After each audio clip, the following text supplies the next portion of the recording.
method. Today we are doing experiment on static energy. We need paper bits and a scale. Step 1. Paper bits will not stick to scale.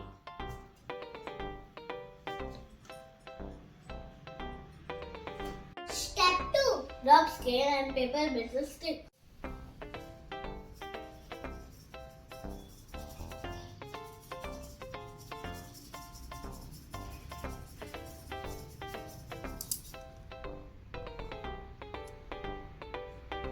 Magic! Observation. Due to rubbing, static energy is generated.